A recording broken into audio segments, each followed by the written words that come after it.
husband's parents excluded me from their family for years. Now I'm doing the exact same thing. When I married Daniel, his parents made it clear I wasn't what they'd hoped for. His mother, Linda, would introduce me as Daniel's wife, never by my name, never as her daughter-in-law. His father, Robert, would leave the room when I entered, saying he needed air. At family dinners, they'd set my place at the far end of the table, away from everyone else, with mismatched plates while everyone else had the good china. They'd plan family vacations and tell Daniel about them the day before, saying they assumed I'd be too busy to come. Every Christmas, they'd give Daniel expensive gifts and hand me generic candles or bath sets with the price tag still on, showing they came from the clearance rack. They'd take hundreds of photos at family events but crop me out before posting them.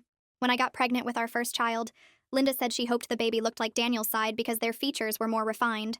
Robert asked if we were sure the baby was Daniel's, right in front of everyone at Easter dinner. When our son Ben was born, they visited once, complained he didn't look like Daniel enough, and left after 10 minutes. They missed his first birthday because they scheduled a cruise that week, knowing the date months in advance.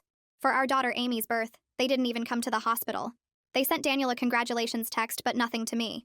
Every milestone the kids had, they were absent. They'd visit Daniel's brother Kyle, who lived 20 minutes from us, and not even tell us they were in town. I'd find out from Kyle's wife posting photos with them. When we bought our first house, they refused to come see it, saying it was too far even though it was closer to them than our apartment had been. When Daniel got promoted, they threw a party and didn't invite me, saying it was just for blood family. When I graduated with my master's degree after years of night school, they didn't acknowledge it. Daniel would make excuses, saying they were set in their ways, they'd come around, they just needed time. 10 years of time apparently wasn't enough. They'd call Daniel to complain about me, saying I kept the kids from them when they'd never once asked to see them. They'd tell relatives I was cold and unfriendly when I'd spent years trying to connect with them. They'd send birthday cards to Daniel and the kids, but never to me, even though Daniel reminded them every year. At family reunions, they'd introduce everyone else, then gesture vaguely in my direction saying, "And Daniel's here too," as if I was just an attachment to him. Then last year, Robert lost his job at 61. They'd been living beyond their means for decades, assuming Robert would work forever. They had no savings, huge debts, and were about to lose their house. Linda called Daniel crying, saying they needed help. They wanted to move in with us temporarily while they figured things out. Daniel felt obligated and asked me to consider it. I said yes, but I had conditions. They moved in on a Tuesday. I showed them to the smallest bedroom at the back of the house, the one with no closet that we'd been using for storage. Linda asked about the guest suite upstairs, and I said that was for welcomed guests. I gave them mismatched sheets and towels from the donation pile, saying the good linens were for family. At dinner that first night, I set their plates at the TV trays in the living room while we ate at the dining table. Robert asked why they couldn't join us, and I said the table was for immediate family. Linda started to protest, and I reminded her of 10 years of holiday dinners where I'd eaten alone at the end of their table. For Ben's school play, I told them about it an hour before, saying I assumed they'd be too busy to come. When they scrambled to get ready, I said actually the car was full and they'd have to find their own way. They missed it, just like they'd missed every other event in his life. Amy's dance recital, I didn't tell them at all. When they asked why, I said I didn't think they'd be interested since they'd never shown interest before. I started planning a family vacation and booked everything without telling them. When Linda saw me packing, I said it was just for immediate family, and I'd assumed they'd be too busy anyway. They stayed home alone for a week while we went to the beach. For Robert's birthday, I gave him a generic wallet from the dollar store with the tag still on. For Linda's, a candle that smelled like cat pee.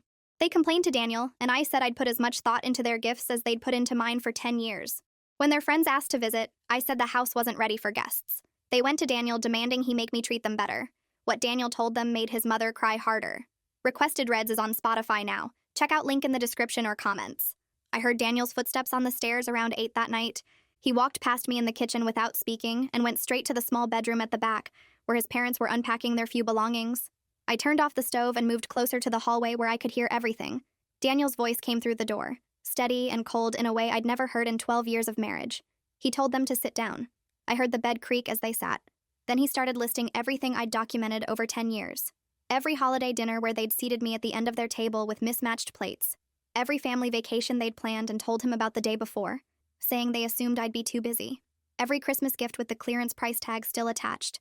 Every photo they'd cropped me out of before posting. Linda made a sound like a wounded animal. Daniel kept going. He told them about the day Ben was born, how they'd visited once, complained he didn't look enough like their side and left after 10 minutes. He told them about Amy's birth, how they'd sent him a text but nothing to me, like I was just the vessel that produced their grandchild. Robert tried to interrupt with something about not realizing, about it being different times, about how they'd always welcomed me in their home. Daniel cut him off. He said they'd made me feel invisible.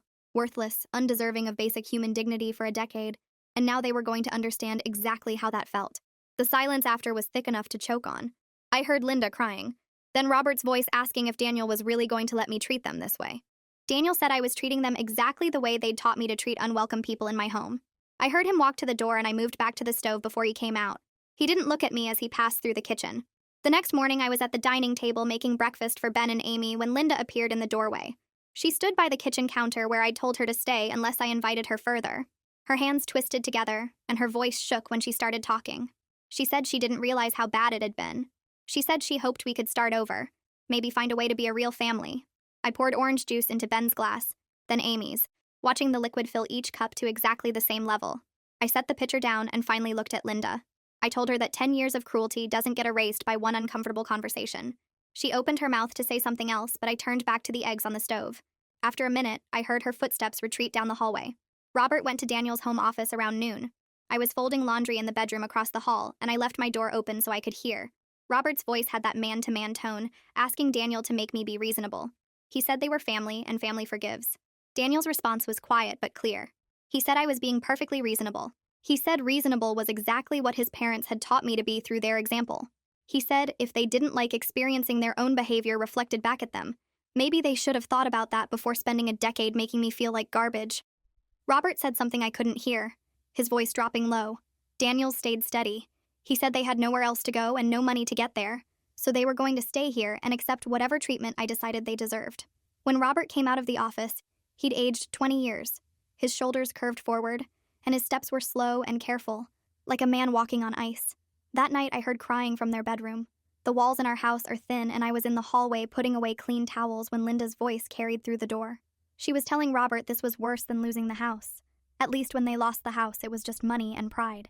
This was watching their son choose his wife over them, watching their grandchildren look at them like strangers, knowing they'd destroyed any chance of a real relationship. Robert's voice was flat when he answered. He said they had nowhere else to go and no money to get there. He said they had to endure whatever I decided to do because the alternative was sleeping in their car. I stood in the hallway with the empty laundry basket and felt something twist in my chest. It felt like vindication, and it felt like being sick at the same time. I went back to the master bedroom and closed the door. Ben asked me at breakfast the next morning why Grandma and Grandpa ate in the living room instead of with us. Amy was pushing cereal around in her bowl, and I saw her eyes flick up to watch me.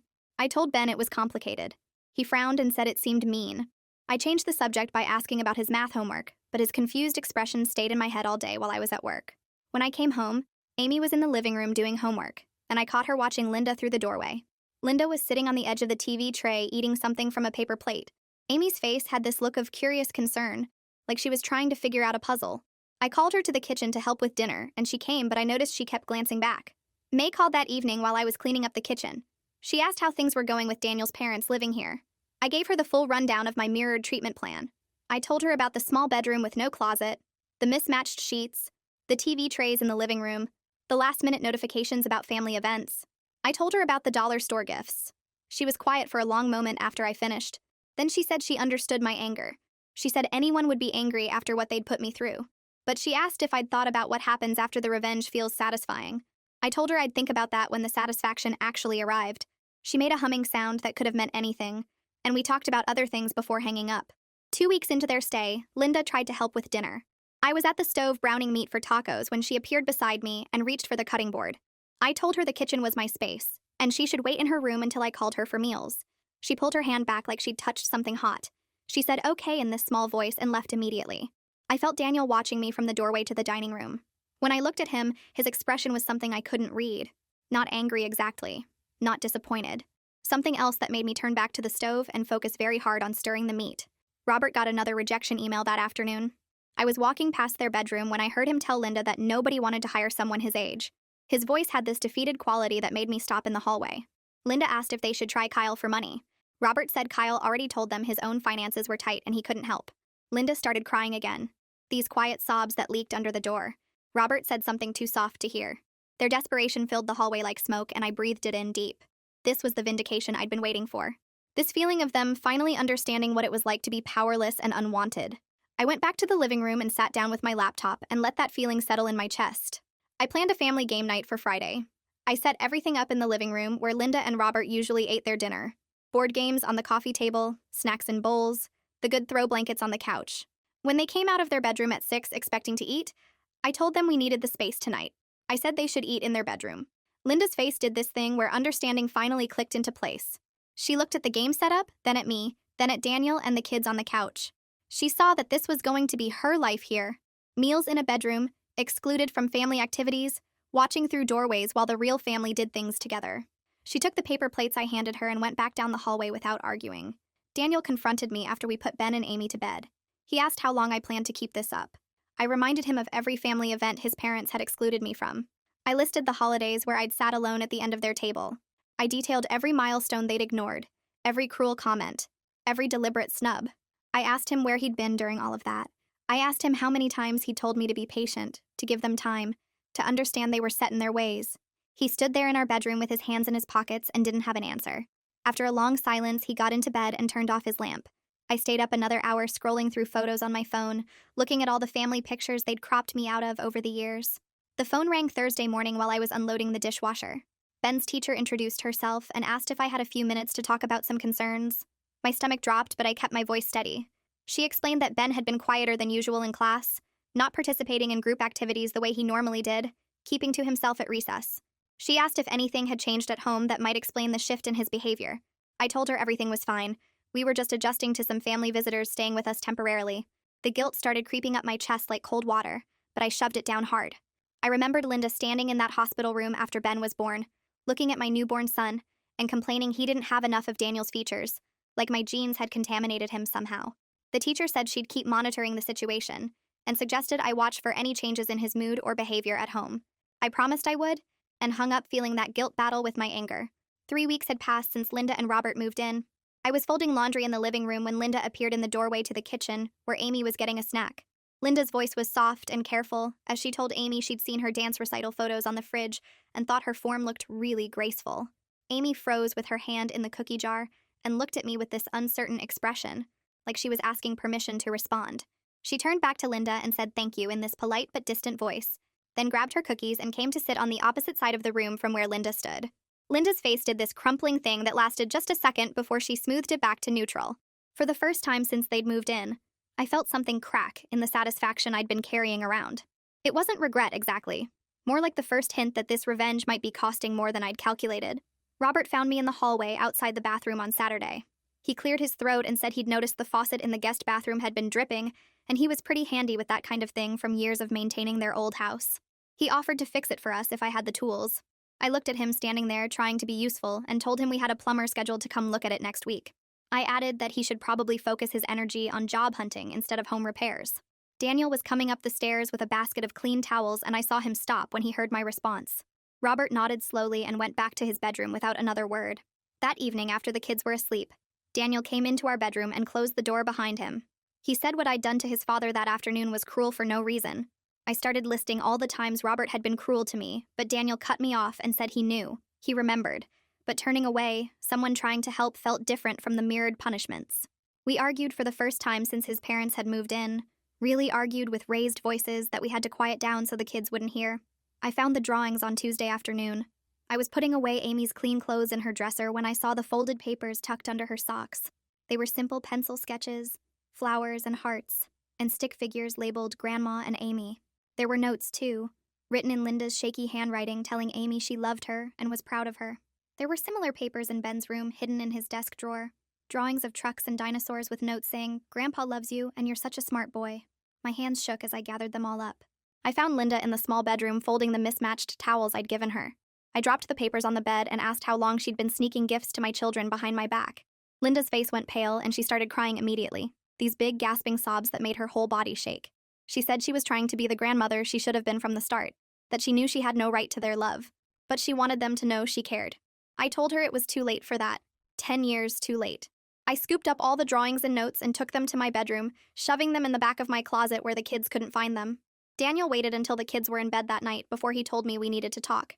He sat on the edge of our bed and said he thought I'd made my point with his parents, and we needed to find a better way forward for everyone. Something in me exploded.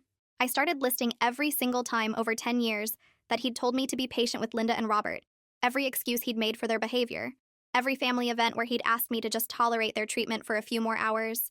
I reminded him of the Easter dinner where his father questioned if Ben was really his child, and Daniel had just changed the subject instead of defending me. I brought up the master's degree graduation he'd convinced me not to make a big deal about because it would make his parents uncomfortable. My voice got louder with each memory until I was almost yelling about how he'd chosen their comfort over my dignity for an entire decade. Daniel sat there taking it and finally admitted he'd failed me, that he should have stood up to them years ago. Then he said 2 wrongs don't make a right and we needed to think about Ben and Amy now. That made me even angrier because he was finally taking a stand now that his parents were the ones suffering, not when I was the one was excluded and humiliated year after year. Ping came over for coffee Wednesday morning. We sat at the kitchen table while Linda and Robert stayed in their bedroom like I'd trained them to do when I had visitors. Ping asked how things were going and I could hear the concern in her voice. She said gently that while my anger was completely valid and understandable, the way I was expressing it might be damaging my kids and my marriage. I got defensive immediately and started detailing the psychological warfare Linda and Robert had waged against me for 10 years. I told her about every cropped photo, every deliberate exclusion, every cruel comment about my children. Ping listened to all of it without interrupting, then said something that made me stop mid-sentence. She said revenge that hurts everyone around you isn't really revenge, it's just spreading the pain to new people. She asked if making Linda and Robert suffer was worth watching my kids become anxious and my marriage strain under the weight of it. I didn't have a good answer for that. Thursday afternoon, I came around the corner from the laundry room and saw Amy in the kitchen bringing Linda a glass of water. Amy was asking if Linda was okay in this sweet, concerned voice that sounded too grown up for a 6-year-old. Linda thanked her and touched her hair gently, and Amy smiled at her grandmother with real warmth. Then Amy saw me standing in the doorway, and her whole body went stiff. The smile disappeared, and she looked scared. Actually scared of my reaction to showing basic kindness to another person. She mumbled something about homework and ran upstairs to her room. Linda and I stood there in the kitchen not looking at each other. That image of my daughter's scared face hit me harder than anything else had in this entire situation. I'd created an environment where my child was afraid to be kind. Ben cornered me in the garage Friday evening while I was taking out the recycling. He asked me straight out why I was being mean to Grandma and Grandpa when they were being nice now. I tried to explain the history, telling him about how they'd treated me before he was born and when he was little. But hearing myself explain adult cruelty to a 10-year-old made it all sound petty and small when spoken out loud. I was telling my son about mismatched plates and cropped photos while his grandparents were living in a storage room and eating meals alone. Ben listened to my explanation, and then said something that felt like a punch to the chest. He said it seemed like I was being the mean one now. I tried to make him understand the context, the years of pain, but he just looked confused and sad. He didn't understand, and maybe he shouldn't have to understand this kind of adult ugliness. Daniel brought up counseling on Saturday morning. He said we needed to work through this situation before it destroyed our family. I refused immediately, saying we didn't need a stranger telling us how to handle his parents. Daniel's voice was steady and determined in a way I wasn't used to hearing from him. He said he was going to counseling with or without me because he needed help navigating between his wife's justified anger and his parents' genuine remorse.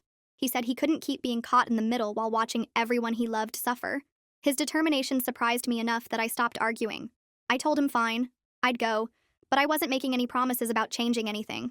The therapist's office was in a building downtown with uncomfortable chairs in the waiting room. We sat there not talking until a woman called us back. She had us sit on a couch while she settled into a chair across from us with a notepad. She asked me to start by describing what I wanted as an end goal from this situation. I opened my mouth to answer and realized I hadn't thought past making Linda and Robert suffer. I'd been so focused on revenge that I hadn't considered what came after. When I finally said out loud that I wanted them to suffer the way they'd made me suffer, it sounded hollow and purposeless, even to my own ears. The therapist asked what would actually heal the wound their treatment had created. I sat there on that uncomfortable couch next to my husband and couldn't come up with an answer.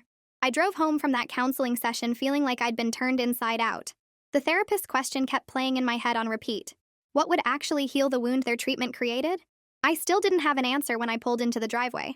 Linda was waiting on the front porch, standing there with her arms wrapped around herself like she was cold even though it was warm outside. She saw my car and walked down the steps before I even turned off the engine. I got out and she asked if we could talk alone, just the two of us, without Daniel there. I wanted to say no, but something in her face made me agree. We went to the backyard where nobody could hear us through the windows. Linda sat on the bench by the garden and I stayed standing because sitting felt too comfortable. She started talking and her voice was shaking. She told me about her own mother, about how her mother had treated her first husband's wife with cruelty that Linda witnessed as a young woman.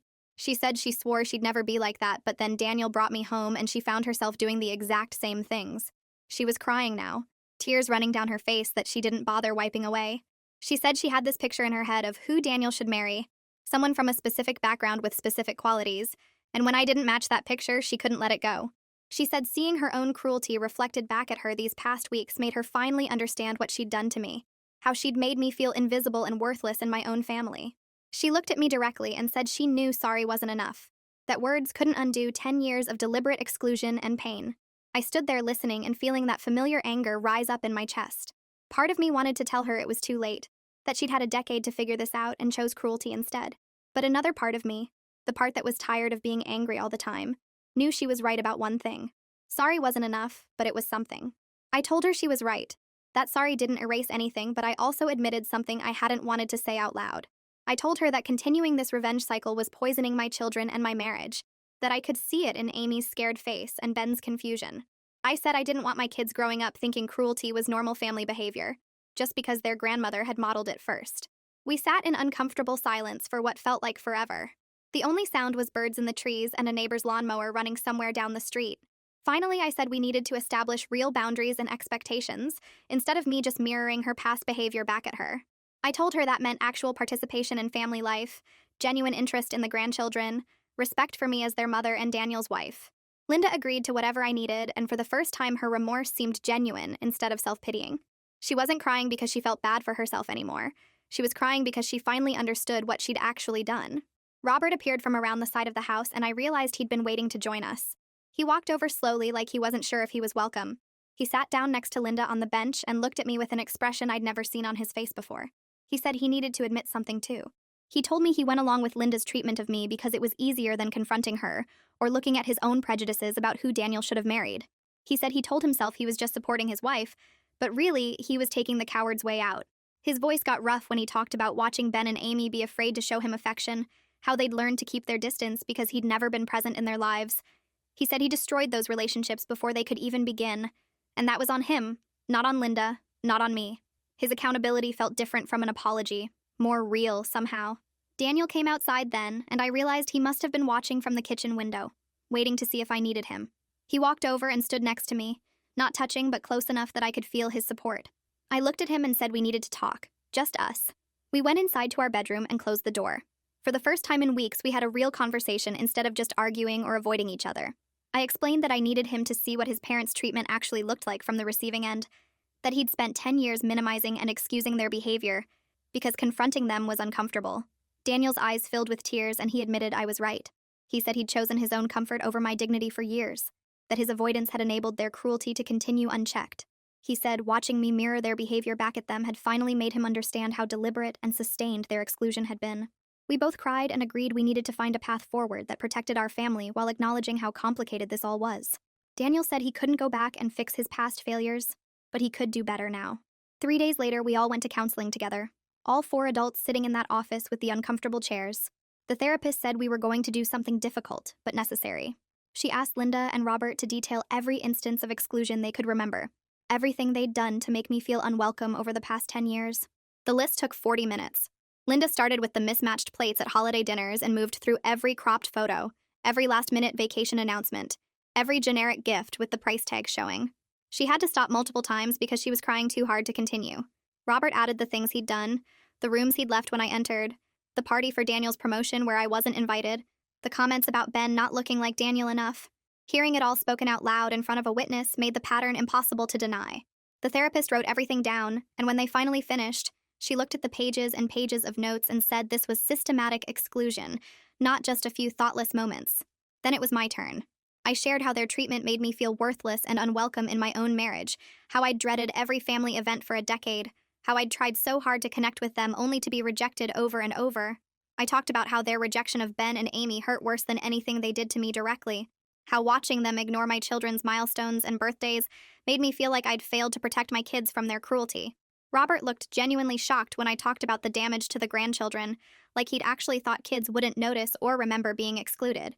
The therapist pointed out that children absolutely notice and internalize family dynamics, that Ben and Amy had learned from their grandparents that some people in families don't deserve inclusion or respect.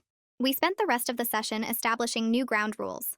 Linda and Robert would get a proper bedroom set up and eat meals with us at the table, but they had to actively participate in family life and show genuine interest in the grandchildren. They were required to keep attending counseling sessions and work seriously on their financial independence, so they could eventually move out. I agreed to stop the mirrored punishment, but I made it clear I was maintaining boundaries about respect and inclusion. The therapist said these were good starting points, and we'd need to check in regularly to make sure everyone was following through. The next family dinner at the table together was awkward and tense. We all sat there making careful, polite conversation with long silences between topics. Amy looked around at everyone and asked if this meant Grandma and Grandpa were staying forever. Linda answered gently that they were working on finding their own place, but they wanted to be part of the family properly while they were here. Ben seemed relieved that the weird tension was easing, even if things weren't perfect yet. He asked Robert to pass the potatoes, and Robert did it with a small smile that looked genuine.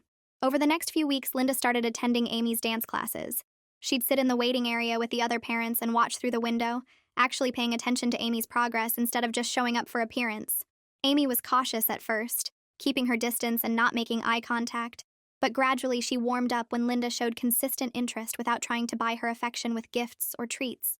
I watched from the sidelines, feeling emotions I couldn't quite name, something between relief that my daughter was getting the grandmother relationship she deserved, and grief that Linda had rejected her at birth and missed so many years. Robert started helping Ben with a school project about family history.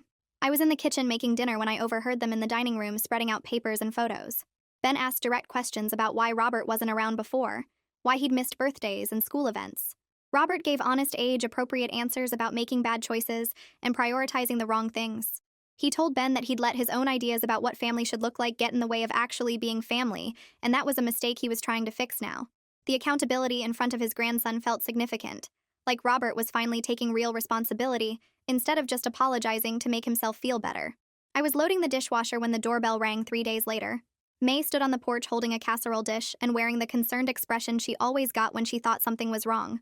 I let her in, and she walked straight to the kitchen, setting the dish on the counter before turning to really look at me. She studied my face for a long moment and then glanced toward the living room where Linda was helping Amy practice her dance routine.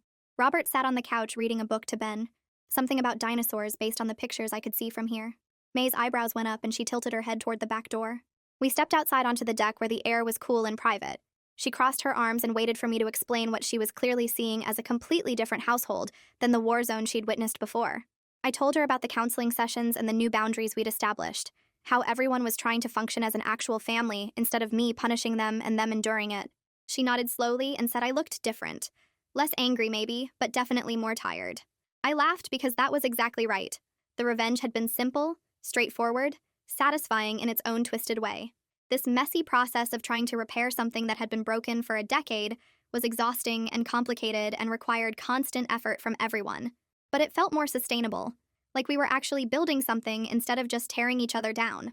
May squeezed my shoulder and said she was proud of me for choosing the harder path, then went back inside to say hello to Linda and Robert like a normal family visit. The following Saturday, Daniel's brother Kyle and May came over for dinner. I'd told Daniel to invite them because I wanted to see how his parents handled a social situation with witnesses who knew the full history. Kyle walked in carrying wine and stopped dead when he saw his parents sitting at our dining table setting out napkins while I stirred pasta sauce at the stove. His mouth actually fell open, and he looked at Daniel with complete confusion. Linda greeted him warmly and asked about his week at work. Robert stood up to shake his hand and asked if he wanted a beer. Kyle accepted the beer but kept glancing between his parents and me like he was waiting for someone to start yelling. Dinner was almost normal, with conversation about Kyle's job and May's pottery classes and Ben's upcoming science fair project. Amy showed everyone her latest dance moves, and both Linda and Robert clapped and praised her without any of the fake enthusiasm from before. After we finished eating, Kyle pulled Daniel aside into the home office. I was clearing plates when I saw them through the doorway having an intense whispered conversation. Later that night, after Kyle and May left, Daniel told me Kyle had asked if I'd forgiven his parents. Daniel explained that it wasn't about forgiveness. It was about establishing functional family dynamics that didn't hurt our kids or destroy our marriage. Kyle admitted he'd avoided the whole situation for years because dealing with their parents' behavior toward me made him too uncomfortable, so he just pretended not to notice. The fact that Kyle could acknowledge that felt like progress, even if it was years too late. On Tuesday afternoon, Linda approached me while I was folding laundry in the living room. She asked if she could take Amy shopping for new dance supplies, just the two of them. My entire body went tense, and I felt that familiar suspicion flood through me. This was exactly the kind of thing where Linda could undermine me, badmouth me to my daughter, try to turn Amy against me the way she'd tried to turn Daniel against me for years. I opened my mouth to say no, but Daniel walked in from the garage and caught the tail end of the conversation.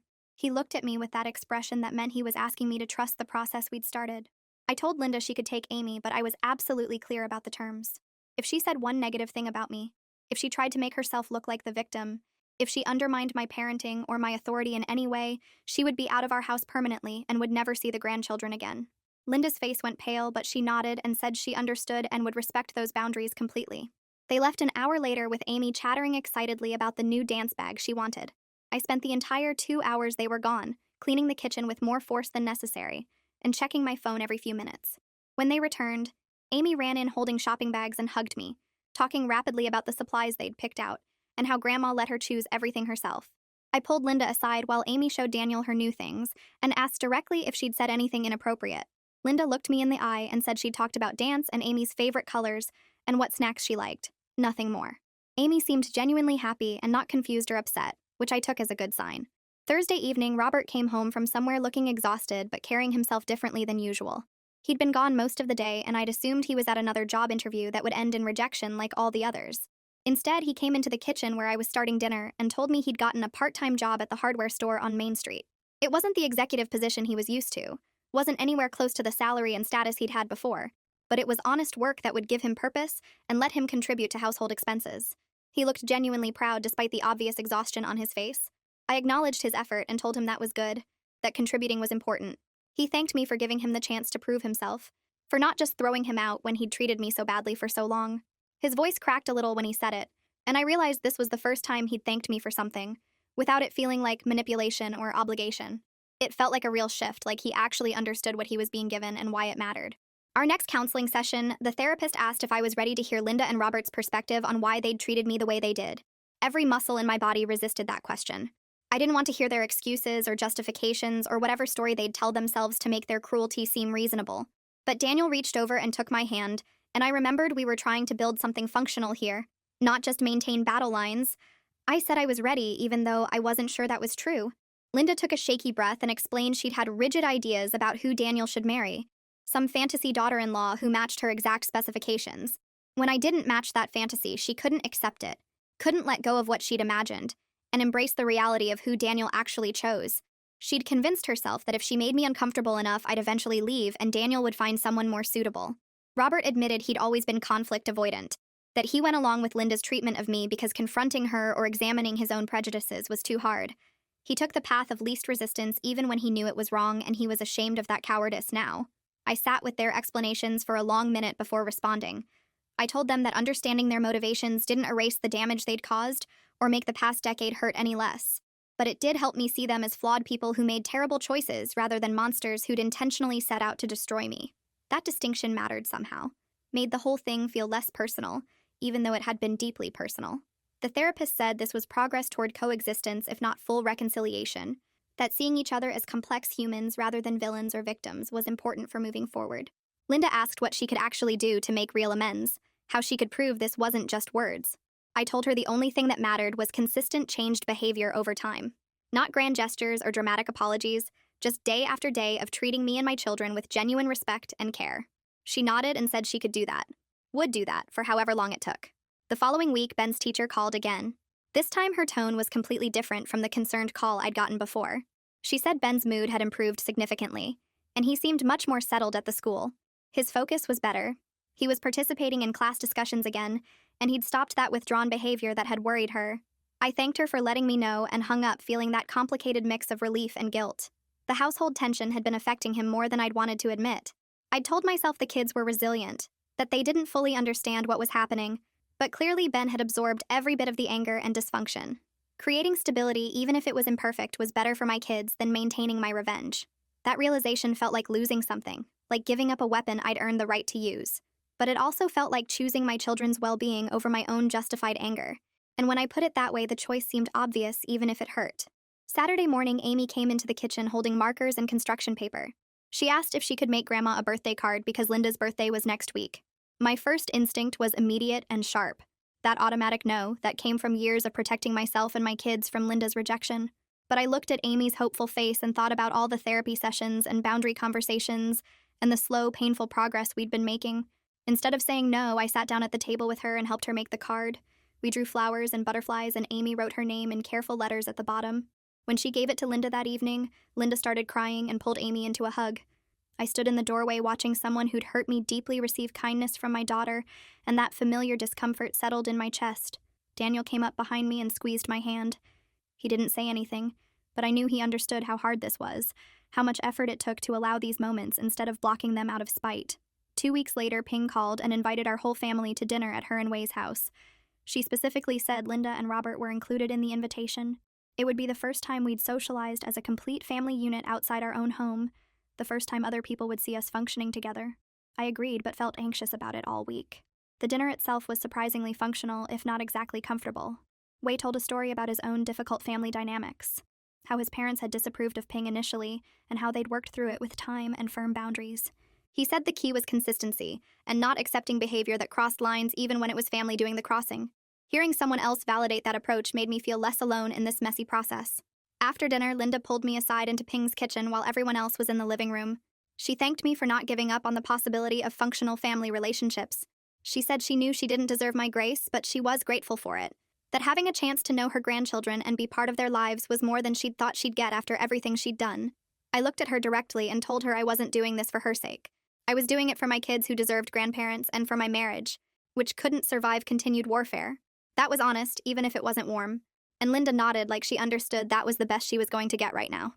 5 months after they moved in, Robert came home from his hardware store shift and asked if we could all sit down together. Linda was already at the kitchen table with Daniel when I walked in from picking up the kids from the school. Robert cleared his throat and said they'd been saving every penny from his paychecks and Linda's part-time cashier job at the grocery store. They had enough now for a security deposit and first month's rent on a small apartment about 15 minutes away. Linda added quickly that they weren't leaving because things were bad, but because having their own space would be healthier for everyone. I nodded and said that made sense, feeling a weird mix of relief and something else I couldn't name. Ben looked up from his homework at the kitchen counter and asked if Grandma and Grandpa were moving far away. Robert told him they'd still see each other all the time, just not living in the same house. Amy's face fell and she asked if she did something wrong. Linda got up and hugged her, saying they loved living with us, but grown-ups sometimes need their own space.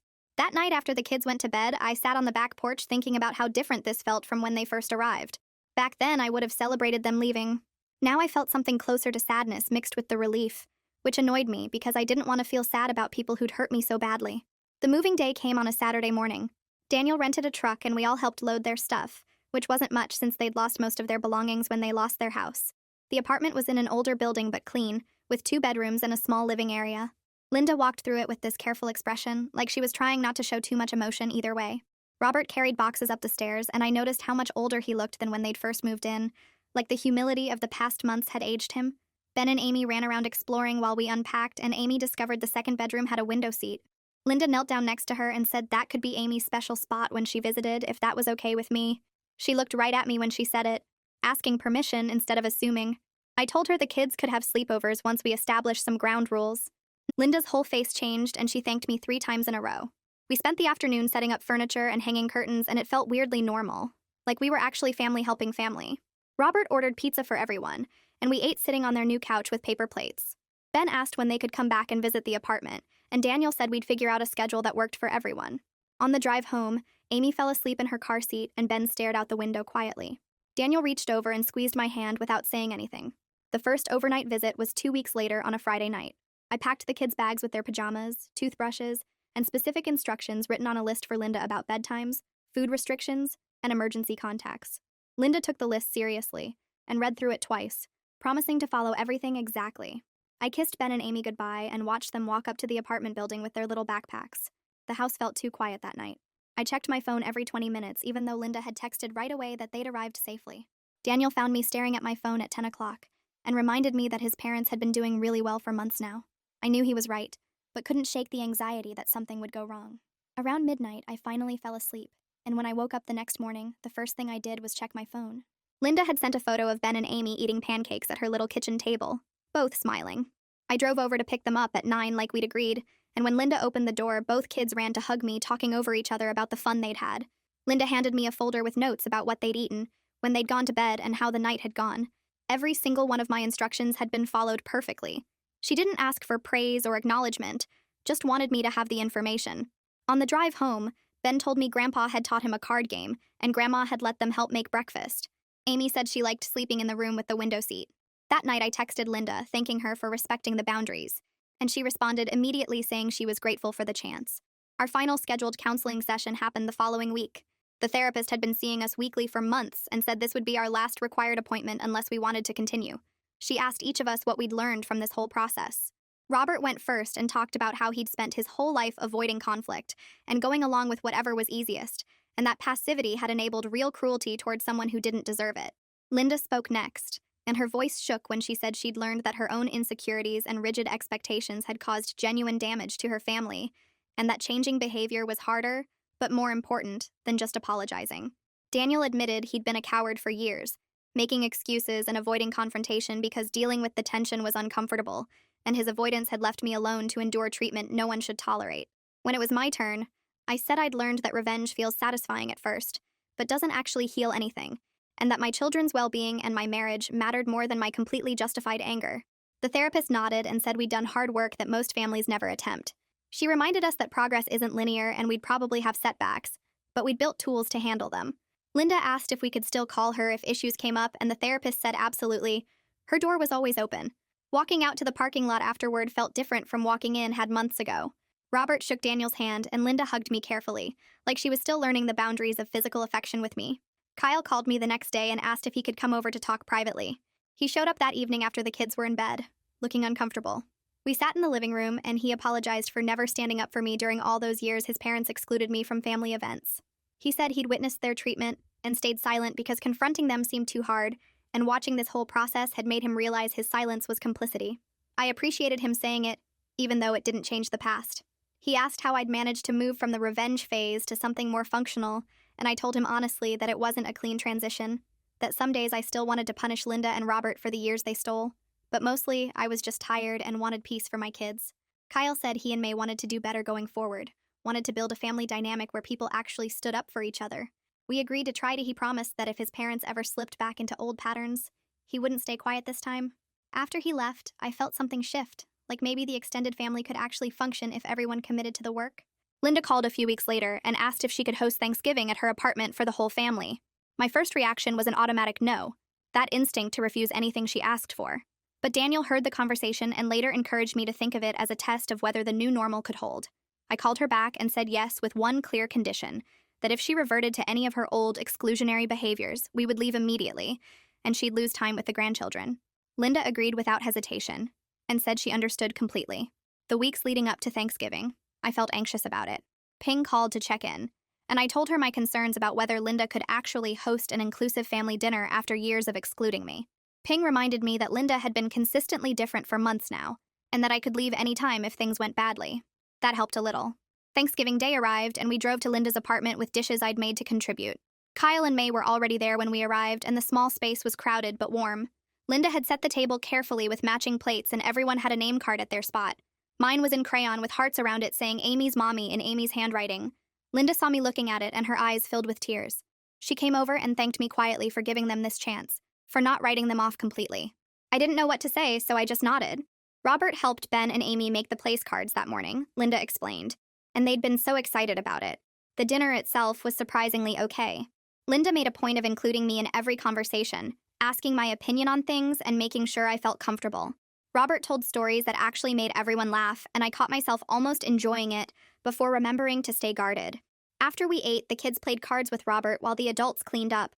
Linda worked next to me at the sink washing dishes and said she knew this didn't erase anything, but she hoped it showed she was trying. I told her actions over time mattered more than words, and she said she understood that. May called me a few days after Thanksgiving and said she was proud of how I'd handled everything. She said watching me validate my own pain, while still choosing the harder path of boundaries instead of continued revenge, took real strength. I admitted that some days I still wanted to punish Linda and Robert for the years they stole from me, but most days I was just tired and wanted peace. May said that was probably healthier than either keeping the rage burning or pretending everything was fine. We talked about how messy real healing was compared to how people imagined it should go. She asked if I felt like I'd forgiven them, and I said no. Forgiveness felt too big and too simple for what actually happened. What I felt was more like acceptance that they were trying to be different people now, and choosing to allow that for my kids' sake. May said that was probably more honest than forgiveness anyway. 6 months after we'd established the new boundaries and ground rules, an envelope arrived in the mail addressed to me in Linda's handwriting. Inside was a letter, pages long, detailing every specific incident she could remember where she'd excluded me or hurt me. The list was thorough and painful to read. Next to each incident, she'd written a genuine apology explaining why that particular action was cruel and what she should have done instead. She didn't ask for forgiveness anywhere in the letter. The last paragraph just said she needed me to know she saw exactly what she'd done, that she understood the full scope of her cruelty, and that she was committed to being different going forward. I read it 3 times and then put it in my desk drawer. I didn't respond right away because I needed time to process seeing all those years of hurt acknowledged in writing. Daniel found me crying in our bedroom that night and held me while I told him about the letter. He said his mother was really trying, and I said I knew that, but it didn't make the past hurt less. 2 weeks later, Daniel arranged a date night for just the 2 of us. The first one in months where his parents weren't the main topic of conversation. We went to dinner at a restaurant we used to love before everything got complicated. Halfway through the meal, Daniel reached across the table and took my hand. He told me he was amazed by my strength in choosing the harder path of boundaries and functional relationships over the simpler satisfaction of continued revenge. He said watching me parent through this impossible situation while protecting our kids and trying to heal our family had made him love me more, not less. I started crying right there in the restaurant. I told him I didn't feel strong most of the time, just exhausted and confused about whether I was doing the right thing. He said that was probably what real strength looked like, doing the hard thing even when you weren't sure, choosing your family's well-being over your own justified anger. We sat there holding hands across the table, and I felt something settle in my chest. Not peace exactly, but maybe the beginning of it. Amy's recital night arrived, and I sat in the auditorium watching parents file in with cameras and flowers. Linda and Robert came through the door together, Linda carrying a bouquet of pink roses that matched Amy's costume. They sat 3 rows ahead of us, and I watched Robert lean forward in his seat when the lights dimmed, actually paying attention instead of checking his phone. Amy twirled across the stage in her butterfly costume, and Linda clapped so hard her hands must have hurt. After the performance ended, Linda found us in the lobby and asked if she could take a photo with Amy. She looked directly at me and said she'd really like me to be in it too, if that was okay. We stood together while Daniel took the picture, Linda's arm around Amy and my hand on my daughter's shoulder, and something about seeing myself included in that moment made my throat tight. Ben came home from the school the next week, talking about how Robert had been teaching him to use tools in the garage. He showed me a small wooden box he'd made, sanded smooth and stained dark brown, and said Robert had helped him measure and cut every piece. I held that box in my hands and felt happiness that my son had this relationship mixed with grief. So sharp it made my chest ache. Daniel found me staring at the box later and wrapped his arms around me from behind. He reminded me we couldn't change the past, but we were building something better now, and I leaned back against him because I needed to believe that was true. 7 months had passed since Linda and Robert moved in, and our family had found a rhythm that worked even if it wasn't perfect. We ate dinner together every Wednesday. The kids spent Saturday afternoons with their grandparents, and conversations happened without the careful tension that used to fill every room. The marriage counselor told us during our session that we'd done remarkable work and could move to monthly check-ins instead of weekly ones. I felt cautiously hopeful about maintaining this balance, like maybe we'd actually figured out how to be a functional family despite everything. I finally wrote back to Linda about her letter. I told her I'd received it, and that seeing her write out every specific incident mattered to me, because it meant she really understood what she'd done. I didn't say I forgave her because I wasn't there yet and might never be, but I wrote that I appreciated her genuine effort to change and be the grandmother my children deserved. She responded 3 days later with just a thank you and nothing else. No requests for more or demands that I say I forgave her, which felt like she'd actually learned something about respecting my boundaries. Robert came home from work 2 weeks later looking different, standing taller than usual. He'd been promoted to assistant manager at the hardware store and wanted to take the family out to dinner to celebrate. We went to a steakhouse near the mall, and Robert ordered appetizers for the table, making sure to ask what everyone wanted. He stood up before dessert came and thanked me for giving him a place to land when he had nothing. He said the experience of losing everything and having to rebuild taught him things about humility that his executive career never did. The gratitude in his voice sounded genuine, and I nodded at him across the table, accepting what he offered without needing to say more. Kyle and May invited us over for Sunday brunch and announced they were expecting a baby due in January. Linda's face lit up immediately. Then she looked at me nervously, like she was asking permission to be excited. I told her congratulations and that I hoped she'd learned from her mistakes with Ben and Amy. She promised she'd be a better grandmother this time, that she'd do everything right from the start, and I believed her, because she'd proven over 7 months that people could actually change if they worked hard enough at it. Ben cornered me in the kitchen while I was making his lunch for school. He asked directly if I'd forgiven Grandma and Grandpa for being mean before. I stopped spreading peanut butter and told him honestly that forgiveness was complicated and I was still working on it, but I'd chosen to let them be part of our family because they were trying hard to be better. He seemed satisfied with that answer and said he was glad they were around now because Robert was teaching him cool stuff and Linda always had good snacks. His simple acceptance of the messy reality made me smile, despite the weight of everything else. We had a family barbecue at our house in early September with the weather still warm enough to eat outside. I stood by the grill flipping burgers and watched Linda and Robert playing tag with Ben and Amy in the yard. Robert caught my eye across the lawn and mouthed, "Thank you." And I nodded back because while I'd never forget the decade of cruelty, I could see they were genuinely trying to be different people now. Daniel wrapped his arm around my waist and we stood there together, watching our imperfect but functional family, and he kissed the side of my head without saying anything because sometimes there weren't words for complicated feelings. The marriage counselor scheduled a final check-in session to assess our progress.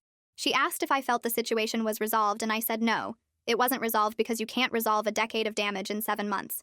But it was managed and sustainable, which felt like the best I could hope for. The therapist nodded and said that was actually the healthiest possible outcome. Not pretending the past didn't happen, but building functional relationships despite it. She said most families never get this far, and we should be proud of the work we'd done. Ping came over for coffee the next afternoon and asked how I really felt about everything now that things had stabilized. I admitted I still had anger that flared up sometimes when I remembered specific incidents, like Linda's comment about hoping Ben wouldn't look like me or Robert questioning his paternity. But mostly, I felt tired relief that the active conflict was over and we could just be a family without constant tension. Ping said healing wasn't straight, and I was allowed to have complicated feelings about people who hurt me deeply even if they'd changed, and hearing her say that made me feel less guilty about not being able to forgive completely. Linda caught me in the kitchen one Saturday morning while I was making pancakes for the kids. She asked if she could take Amy to get her ears pierced, something Amy had been begging me about for months. My first reaction was to say no just because Linda was asking, but I stopped myself and actually thought about it. Amy was old enough and it was a normal grandmother thing to do. I told Linda yes, but that I was coming with them. We went to the mall that afternoon. All 3 of us and Linda paid for the piercing and picked out little silver studs with Amy. Watching them together in the mirror, Amy excited and Linda genuinely engaged, felt like what grandparents and grandchildren were supposed to look like. Progress didn't look like I'd imagined, but it was still progress. 8 months after Robert and Linda moved in, Daniel told me one night after the kids went to bed that he was proud of how I'd handled everything. I laughed and said there was nothing graceful about the revenge phase, when I deliberately made them miserable. He said even that was understandable given what I'd endured for 10 years. We talked for over an hour about how we were both doing better at communicating, at supporting each other through the mess of family relationships. Robert and Linda invited everyone to their apartment for dinner a few weeks later. They'd set up the small space nicely, and Linda had cooked a full meal. Kyle and May came with their growing baby bump, and Ping and Wei showed up with wine. Linda made a point of introducing me as her daughter-in-law and Ben and Amy's mother, using my name over and over in every conversation. She included me in discussions, asked my opinion on things, made sure I felt part of everything. The deliberate inclusion felt like she was trying to make up for all those years of exclusion, and while it didn't erase the past, it acknowledged what had happened. We drove home that night with Ben and Amy talking nonstop about their grandparents' apartment and the games Robert taught them. I looked at Daniel's profile in the driver's seat and realized we'd built something that worked even if it wasn't perfect. The decade of pain couldn't be erased, and I'd probably always carry anger about those lost years and missed moments. But my children had grandparents who loved them now, and my marriage was stronger for surviving the storm. Daniel reached over and squeezed my hand without taking his eyes off the road. I squeezed back, holding on to what we'd chosen together, the messy work of family over the temporary satisfaction of revenge.